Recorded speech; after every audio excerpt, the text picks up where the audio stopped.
89면쯤에 있습니다.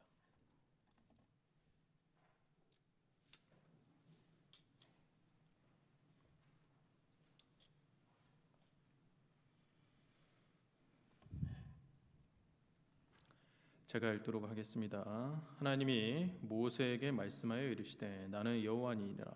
내가 아브라함과 이삭과 야곱에게 전능의 하나님으로 나타났으나 나의 이름을 여호와로는 그들에게 알리지 아니하였고 가나안 땅 곧 그들이 거류하는 땅을 그들에게 주기로 그들과 언약하였더니 이제 애굽 사람이 종으로 삼은 이스라엘 자손의 신음소리를 내가 듣고 나의 언약을 기억하노라.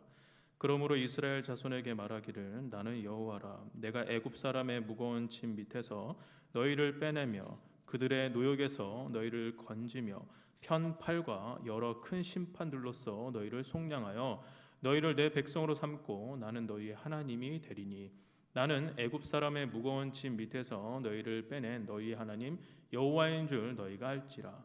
내가 아브라함과 이삭과 야곱에게 주기로 맹세한 땅으로 너희를 인도하고 그 땅을 너희에게 주어 기업을 삼게 하리라. 나는 여호와라 하셨다 하라. 모세가 이와 같이 이스라엘 자손에게 전하나 그들이 마음의 상함과 가혹한 노역으로 말미암아 모세의 말을 듣지 아니하였더라. 여호와께서 모세에게 말씀하여 이르시되 들어가서 애굽 왕 바로에게 말하여 이스라엘 자손을 그 땅에서 내보내게 하라. 모세가 여호와 앞에 아뢰어 이르되 이스라엘 자손도 내 말을 듣지 아니하였거든 바로가 어찌 들으리이까. 나는 입이 둔한 자니이다. 아멘. 저는 아직 결혼식 주례를 해보지 않았습니다만 언젠가는 해볼 기회가 혹시라도 있을 것 같아서 결혼식 설교는 미리 준비를 해놓았습니다. 결혼식 설교로 이런 말씀을 좀 전해보려고 합니다. 지금 서로가 알고 있는 것이 다가 아닙니다. 지금까지 결혼식을 준비했다고 한다면 이제 결혼 생활을 준비하십시오. 결혼 생활을 잘 누리기 위해서는 무엇보다 서로를 잘 알아가야 합니다. 그런데 서로가 서로를 알아가는 것은 자연스럽게 되는 것이 아닙니다. 알고자 노력해야 합니다. 결혼 생활은 서로를 더 알아가는 과정입니다. 이제 신랑 신부는 평생 서로를 알아가고자 애쓰십시오. 그리하여 지금보다 더 깊은 관계를 맺어 아름다운 결혼 생활을, 아름다운 부부가 되기를 바랍니다. 이렇게 결혼 설교를 하고자 하는데 제 결혼식 주례사 동의하시죠? 여기 앉아 계시는 성도님들 대부분 결혼하신 분들인데 결혼 후에 서로를 알아가기 위해 많은 시간, 큰 노력을 들이셨고 드리고 계시는 중이라고 저는 생각합니다. 그런데 우리가 검은 머리가 팥뿌리가 될 때까지 긴 시간을 서로를 알아간다고 하더라도 전부를 다 알 수는 없습니다. 그럼에도 알아가고자 노력은 해야 합니다. 서로를 더 알게 되어 신뢰가 쌓이면 그 관계는 더 깊어집니다. 이렇게 깊은 관계를 형성하기 위해 노력하는 것은 비단 인간관계에서만 해당하는 것은 아닙니다. 하나님과의 관계에서도 마찬가지입니다. 우리는 이 세상 만물을 창조하시고 저와 여러분을 지으신 하나님을 알아가고자 노력해야 합니다. 아무런 노력을 하지 않았음에도 불구하고 자연 발생적으로 하나님에 대한 지식이 형성되거나 깊어지지 않습니다. 그렇다면 우리는 실제로 어떻게 해야 합니까? 기도만 하면 될까요? 잠잠히 명상만 하면 하나님을 알 수가 있습니까? 하나님이 자기 자신을 드러내신 것을 계시라고 표현합니다. 하나님께서 당신의 뜻과 섭리를 계시라는 거룩한 행위를 통해서 드러내 주십니다. 즉 하나님은 자기 자신을 계시를 통해 드러내신다라고 말할 수가 있습니다. 그렇다면 계시에는 어떠한 종류가 있습니까? 여러분들도 많이 들어보셨겠지만 계시에는 일반 계시와 특별 계시가 있습니다. 일반 계시는 자연 만물을 통한 하나님의 드러나심입니다. 우리는 자연 만물을 통해 하나님이 어떠한 분인지 알 수가 있습니다. 제가 한번 말씀드린 적이 있는 것 같은데요. 우리가 만약 광활한 대자연, 예를 들어 그랜드 캐년이나 나이아가라 폭포를 같은 장엄한 광경을 보면 보통 믿는 사람들은 이렇게 반응을 할 것입니다. 와, 하나님 만드신 작품 대단하다. 하나님 솜씨 정말 아름답다. 이렇게 감탄사를 일으키며 하나님을 떠올리게 되는 것이죠. 자연 만물을 통해 살아계신 하나님을 인정하고 고백하는 것입니다. 그런데 믿지 않는 사람들은 자연 만물을 통한 하나님의 드러나심을 파악할 수가 없습니다. 몇 년 전에 나 혼자 산다라는 프로그램에 탤런트 김용권 씨가 나온 적이 있습니다. 이 김용권 씨가 이 나이아가라 폭포를 구경하는데 장엄한 이 폭포의 광경과 우렁찬 소리가 저에게도 느껴지는 것 같았습니다. 만약 제가 나이아가라 폭포를 직접 가서 본다면 저는 주 하나님 지으신 모든 세계, 이런 찬양이 떠오르면서 하나님을 생각할 것 같습니다. 그런데 김용권 씨는 이렇게 말하는 것입니다. 인간을 압도할 만큼 웅장한 그 폭포를 향해 큰 소리로 나이야 가라! 나이야 가라. 하나님은 자연 계시를 통해서 하나님의 존재를 드러내시지만 믿지 않는 사람들은 하나님의 드러나심, 즉 계시를 이해하지 못합니다. 그런데 이 일반 계시에 한계가 있습니다. 그것은 하나님을 자세히 알 수 있도록 온전한 정보를 전달하지는 못합니다. 예를 들어 무한한 우주를 보고 인간 스스로가 내가 정말 큰 죄인이다라는 것을 깨닫기는 어려울 것입니다. 기암 괴석을 보고 하나님의 솜씨를 찬양할 수는 있으나 하나님의 구원 역사까지 이해하기는 굉장히 어려울 것입니다. 그렇다면 조금 전에 말씀드린 것처럼 내가 죄인인 것과 하나님의 구원 역사 같은 것들은 어디에서 어떻게 알 수가 있습니까? 다른 것을 통해서는 알 수가 없고 오직 특별 계시인 성경을 통해서만 그러한 것을 알 수가 있습니다.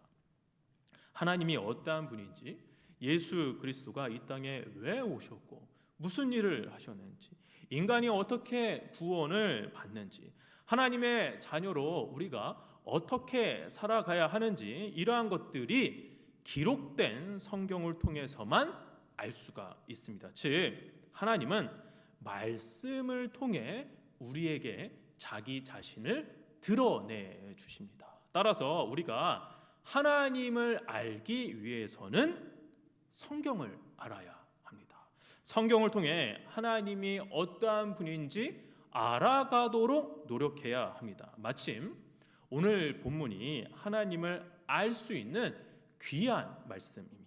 우선 본문을 다루기 전에 지난 시간에 나누었던 말씀을 잠시 정리해 보도록 하겠습니다. 모세는 하나님 말씀에 순종하여 바로 앞에 나아가 출애굽하겠다고 선포했지만 오히려 이스라엘 백성들은 더 고통을 당해야만 했습니다. 모세는 굉장히 난처했습니다. 그는 비난과 비판을 받아야만 했습니다. 하나님 말씀을 따랐지만 실패와 좌절 그리고 상처를 맛본 것입니다. 답답한 모세는 하나님께 이렇게 묻습니다. 5장 22절입니다. 모세가 여호와께 돌아와서 아뢰되 주여 어찌하여 이 백성이 학대를 당하게 하셨나이까? 어찌하여 나를 보내셨나이까? 하나님을 향한 모세의 다양한 감정을 엿볼 수가 있습니다. 하나님을 향해 비판적인 모습을 보이기도 하고 고통을 호소하기도 합니다. 다행히 모세의 하소연에 하나님은 침묵하지 않으시고 6장 1절에 이렇게 말씀하십니다. 내가 바로에게 하는 일을 내가 보리라 라고 말입니다. 여기까지가 지난 시간에 다룬 내용입니다. 이제 하나님은 모세에게 구체적으로 하나님 자신을 자세히 알려주십니다. 2절입니다. 같이 한번 읽어보실까요? 시작.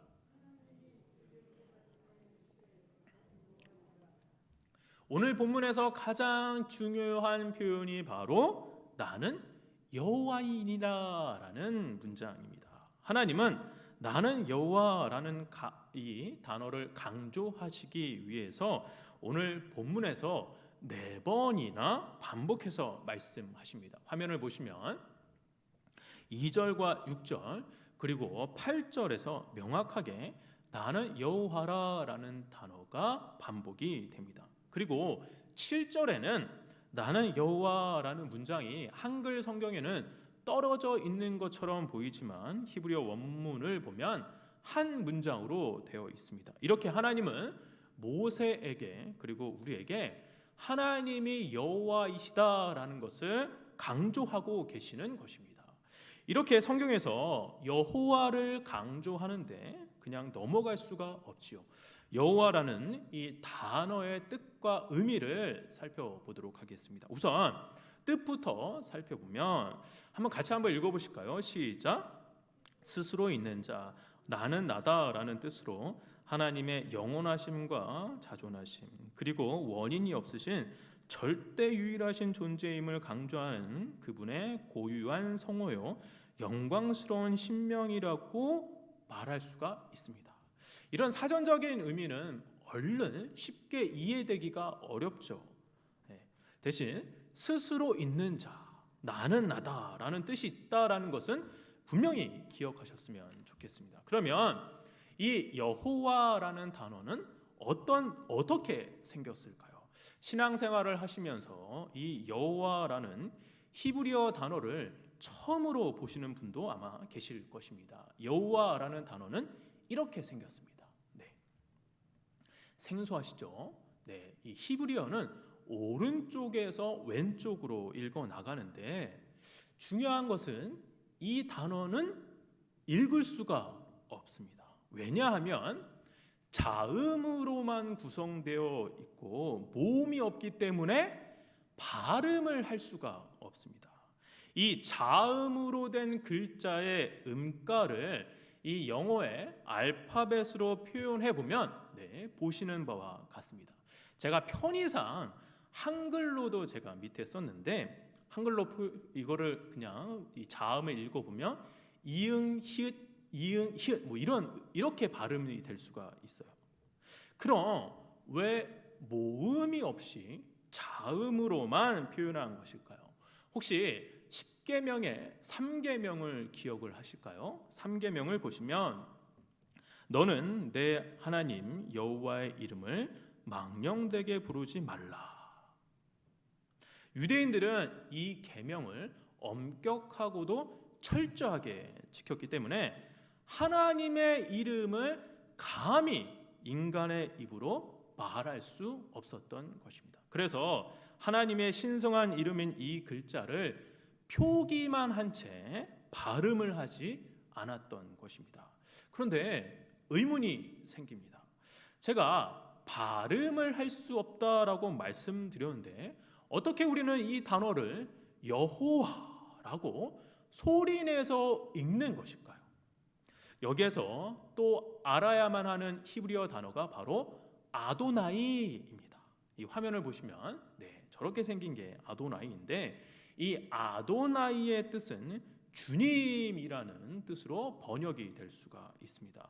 근데 이 성경을 번역했던 사람들이 이 아도나이의 모음, 그러니까 아오아이가 되겠죠. 이 아오아이를 이용하여 이 자음으로 된 아까 저 단어, 저 이응 히읗 이응, 저거를 이 아도나이의 모음을 이용하여 읽은 겁니다. 그렇게 발음을 해보면 여호와, 예호와, 야외, 야훼 이 정도로 발음을 할 수가 있었던 것이죠.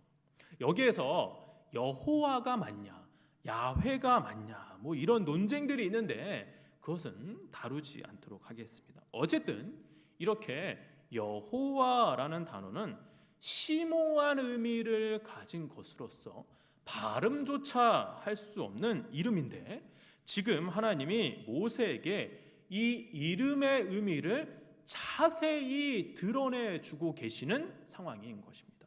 3절을 보도록 하겠습니다. 같이 한번 읽어보실까요? 시작. 내가 아브라함과 이삭과 야곱에게 전능의 하나님으로 나타났으나 나의 이름을 여호와로는 그들에게 알리지 아니하였고. 우선 3절 상반절을 보시면 아브라함과 이삭과 야곱에게 전능의 하나님으로 나타나셨다라고 말씀하십니다. 하나님은 아브라함과 이삭과 야곱에게 전능의 하나님으로 드러내 주셨습니다.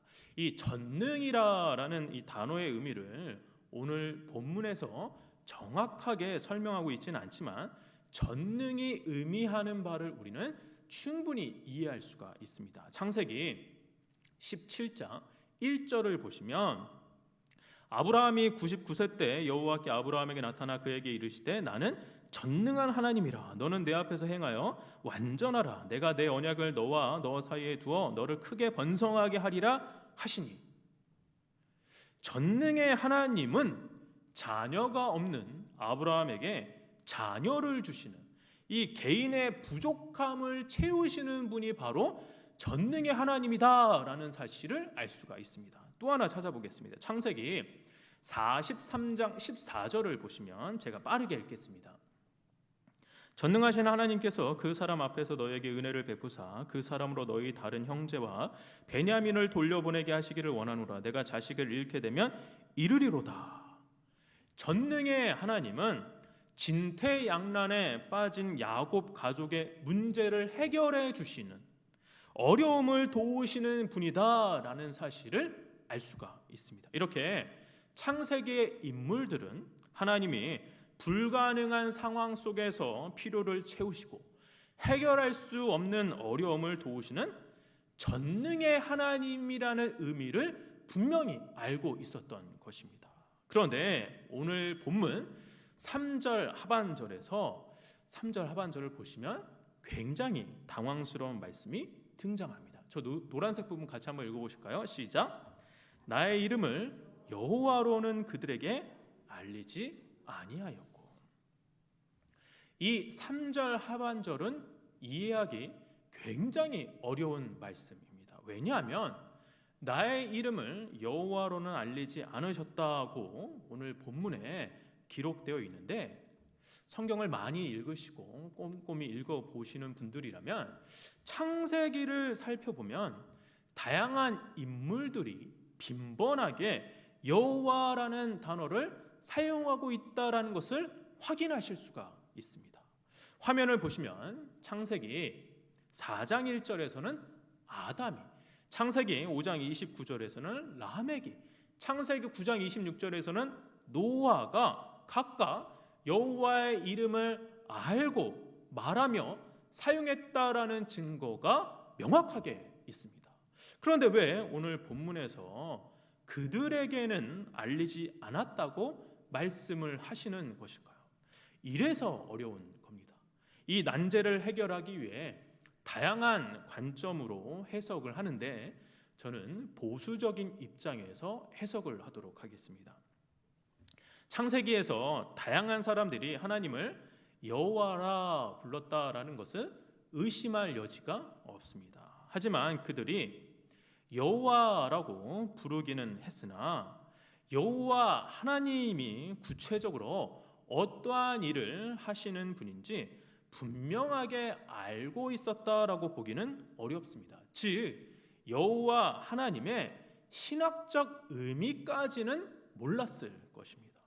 왜냐하면 하나님이 드러내주지 않으셨기 때문입니다. 제가 서두에서도 말씀드렸듯이 하나님의 드러나심, 즉 계시가 없이는 우리는 하나님을 알 수가 없습니다. 따라서 창세기의 인물들이 하나님을 여호와라고 표현은 했겠지만 그 의미까지 온전히 이해하면서 표현했다고 말하기는 어렵고, 오늘 본문에야 비로소 여호와 하나님이 어떠한 분인지 그 신학적 의미가 무엇인지 가르쳐 주고 계시는 것입니다. 그렇다면 여호와 하나님은 어떤 분인가요?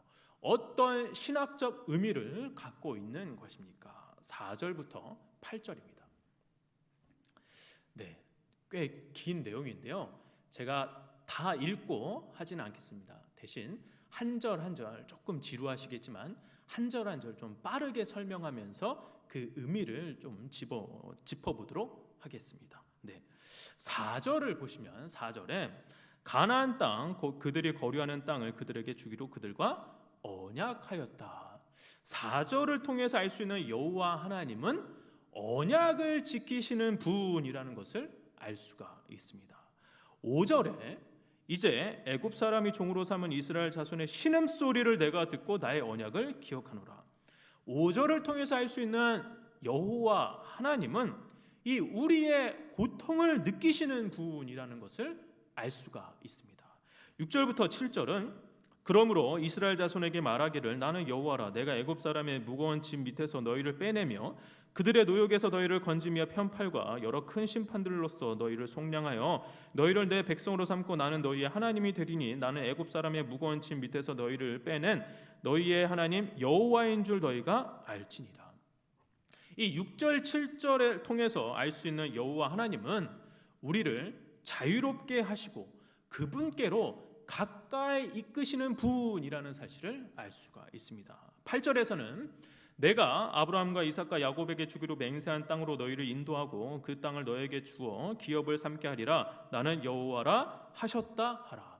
이 8절을 통해서 알 수 있는 여호와 하나님은 약속의 땅으로 인도하시는 분이라는 것을 알 수가 있습니다.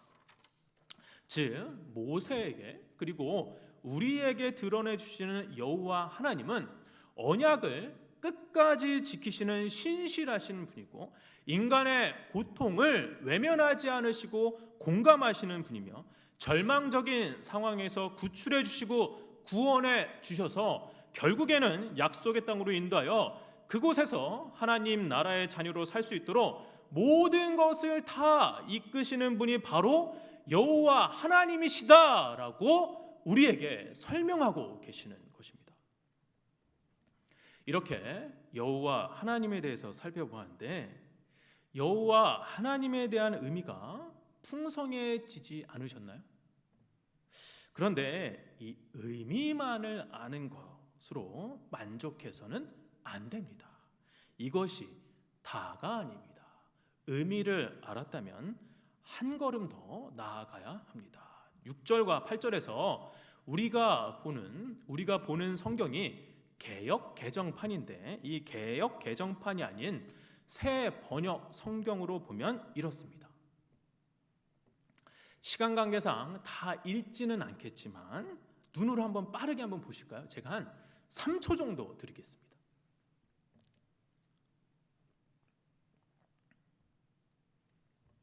어떤 단어가 반복해서 나타나고 있는 게 보이십니까?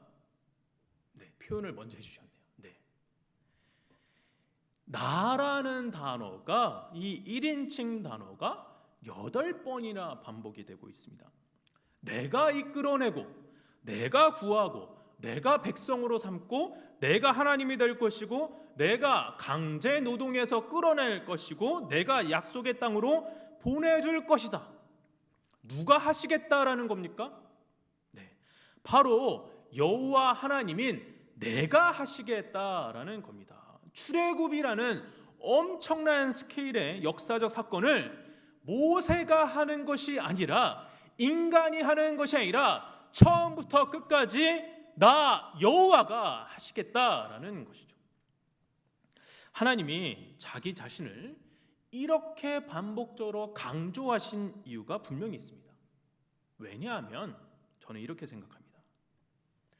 인간을 너무나도 잘 알고 계시기 때문입니다.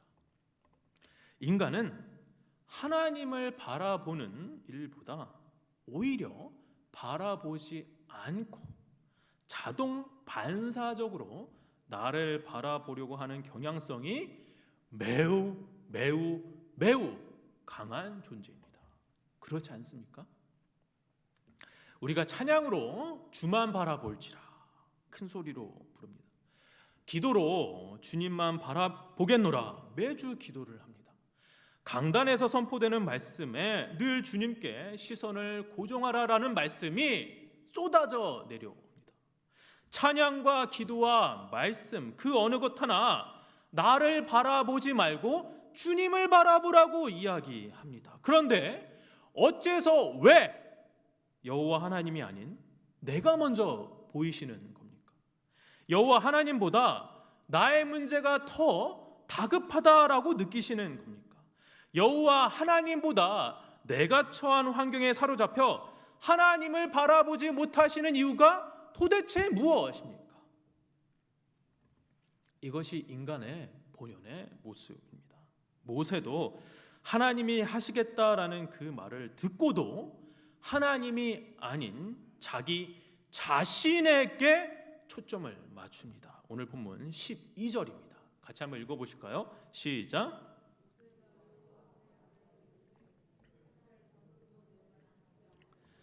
바로가 어찌 들으니까 나는 입이 둔한 자니이다.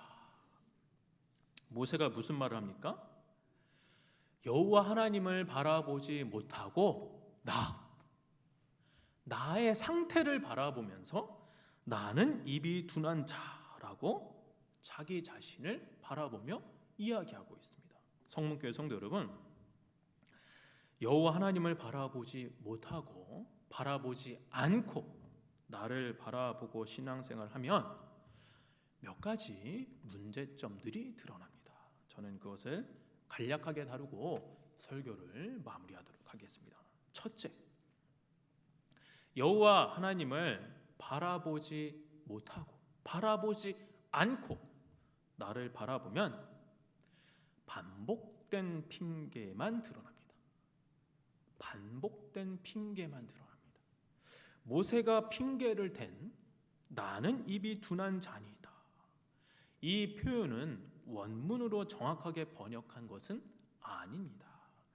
원문으로 정확히 번역하면 나는 입이 할례를 받지 못한 사람이다가 정확한 표현입니다. 어쨌든 모세는 자기가 말을 잘 하지 못한다, 나의 입이 불경하다, 이렇게 말을 하는 것인데, 이런 핑계가 처음으로 하는 핑계가 아니죠. 출애굽기 4장 10절을 보시겠습니다. 같이 한번 읽어보실까요? 시작. 모세가 여호와께 아뢰되 오 주여, 나는 본래 말을 잘하지 못하는 자니이다. 주께서 주의 종에게 명령하신 후에도 역시 그러하니 나는 입이 뻣뻣하고 혀가 둔한 자니이다. 하나님을 처음 만났을 때 모세는 입이 뻣뻣하고 혀가 둔한 자다라고 궤변을 늘어놓고 있고, 오늘 본문에서도 입이 둔한 자라고 말을 하고, 오늘 본문은 아니지만 6장 30절을 잠깐 보시면 또 입이 둔한 자다라고 반복적으로 핑계를 대고 있습니다. 그렇다면 정말 모세가 말을 잘 못하는 사람일까요? 그렇지 않습니다. 그는 말을 잘하는 사람입니다. 그럼 그가 겸손한 태도를 보인 것입니까? 그것도 그렇지 않습니다. 그는 여호와 하나님을 바라보지 않고 자기 자신만을 거듭 바라보면서 방어하고 있는 것입니다. 이런 모습 분명히 좋은 모습이 아니죠. 하나님 앞에서 핑계대고 반복된 방어 기제를 나타내 자기 문제에만 사로잡히는 이러한 언행은 바람직하지 않습니다.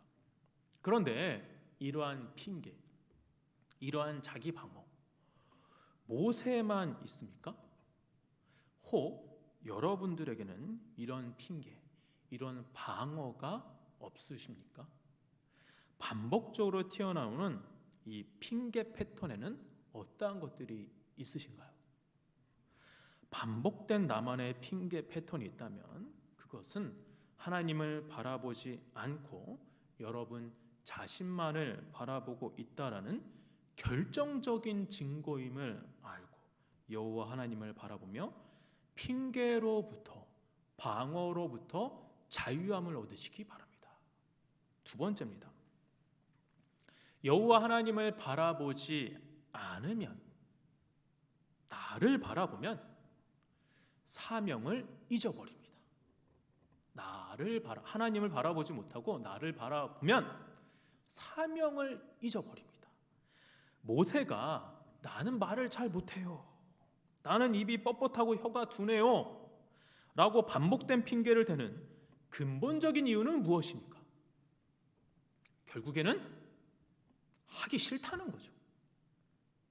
즉 여호와 하나님을 바라보지 않고 자기 문제에만 관심을 기울이다 보면 사명까지도 잊어버리게 되는 것입니다. 모세에게 하나님이 특별한 사명을 부여하셨습니다. 그는 하나님의 도구로서 출애굽이라는 역사적 사명을 감당해야만 합니다. 그 사명을 감당할 수 있도록 말을 잘 못한다라는 모세에게 하나님은 할 말을 가르치시겠다라고 적극적으로 방안도 제시해 주셨습니다. 하지만 이런 것들이 하나도 모세의 귀에 담기지 않았던 것이죠. 왜 그렇습니까? 자기 자신을 지속적으로 바라봄으로써 사명을 잊어버리면서 살아가고 싶었던 것입니다. 그래서 어떻게 해서든지 사명을 피하려고 했던 것이죠. 사명은 잘할 수 있어, 최선을 다하면 돼, 노력하면 잘 될 거야, 이런 마인드 컨트롤로 감당하는 것이 아닙니다. 사명은 하나님의 일을 하는 것이기에 하나님과 분리된 상태에서는 사명이 제대로 이루어질 수가 없습니다. 따라서 여호와 하나님께 시선이 고정되어 있어야 사명도 흔들리지 않게 되는 것입니다.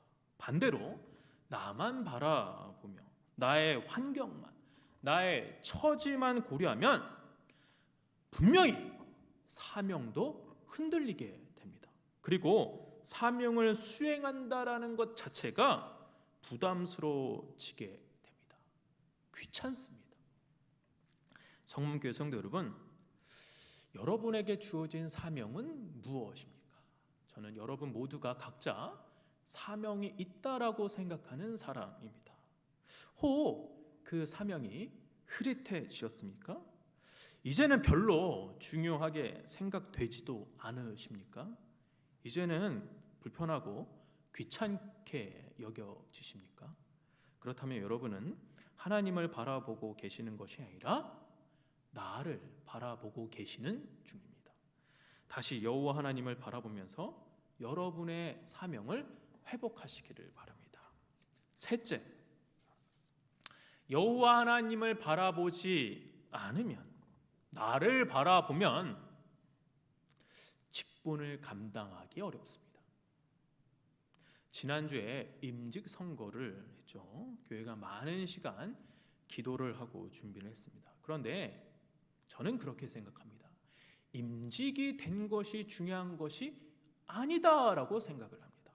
임직이 되어서 어떻게 교회에 헌신자로 살아가느냐, 저는 이게 더 중요하다고 생각을 합니다. 임직이 되시고 직분을 받으시는 분들이 어떠한 마음을 갖고 계시는지는 잘 모르겠으나 이 마음을 잊지 마시기 바랍니다. 바로 여호와 하나님을 바라보십시오. 과도한 열정으로 인해 자기 자신이 드러나지 않게 하십시오. 여러분이 하는 것이 아닙니다. 주님이 우리를 사용하십니다. 우리가 할 일은 하나님이 하시겠다라는 그 일에 순종하는 것이고, 맡은 직분에 순종하는 훈련을 하는 것이죠. 직분을 감당하는 것을 마치 올무처럼 생각하시는 분들도 계시는데, 그렇게 생각하시면 안 됩니다.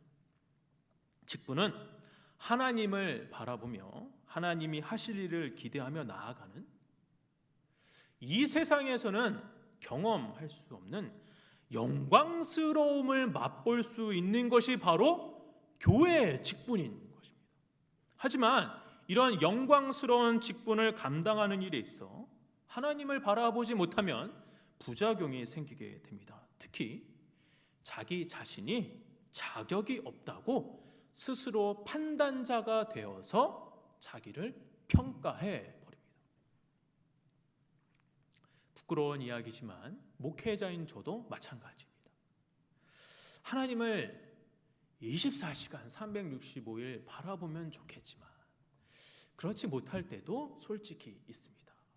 하나님을 바라보지 않을 때면 건강하지 못한 생각들이 솟구쳐 오르는 것 같습니다. 제가 가진 사명이 불분명해지는 것 같고 제가 하는 일이 별로 가치가 없어 보이기도 합니다. 포기하고 싶을 때도 솔직하게 있습니다. 나의 부족한 모습만 엄청나게 더 커 보여서 나는 역시 안 되는 사람인가 보다 이렇게 생각할 때도 있습니다. 그런데 이러한 생각 어떻게 극복을 합니까? 이러한 생각을 극복할 수 있는 유일한 방법은 나는 부족하지만 나는 연약하지만 주님이 아름답게 사용해 주실 것을 기대하며 주님을 바라보는 것 그것밖에 없다라고 생각합니다. 그런 마음을 가질 때 우리는 우리에게 맡겨진 직분을 잘 감당할 수가 있는 것이겠죠. 말씀을 정리하겠습니다. 성문교회 성도 여러분, 출애굽이라는 이 거대한 역사 누가 진행을 하십니까? 모세의 능력, 모세의 힘으로 하는 것이 아닙니다. 바로 여호와 하나님이 하십니다. 인간은 아무리 이 세상에 대단한 인간이라고 할지라도 출애굽을 시킬 수가 없습니다. 이 여호와 하나님이 이 역사적인 사건을 계획하시고 주도하시고 끝맺어 주시는 분입니다. 그렇게 모세는 여호와 하나님을 바라보야만 합니다. 그런데 우리는 모세처럼 여호와 하나님이 아닌 자꾸 나를 바라보려고 합니다. 내가 할 수 없는 이유와 핑계를 만들어 하나님까지 설득해 보려고 합니다. 그러나 그것은 정말 핑계에 지나지 않습니다. 하나님을 바라보지 않고 나를 바라보는 것은 불신앙이며 더 나아가 하나님이 아닌 나를 섬기는 행위로 보아야 할 것입니다. 여호와 하나님을 바라보시기 바랍니다. 하나님 앞에서 반복적인 핑계가 없으시기를 바랍니다. 하나님이 아닌 나를 바라보면서 우리에게 주어진 사명을 잊지 마시기 바랍니다. 오직 하나님을 바라보며 이 세상에서 그 누구도 경험할 수 없는 영광스러운 은혜의 직분을 경험하시는 성문교회 성도님들 되시기를 주의 이름으로 축원합니다.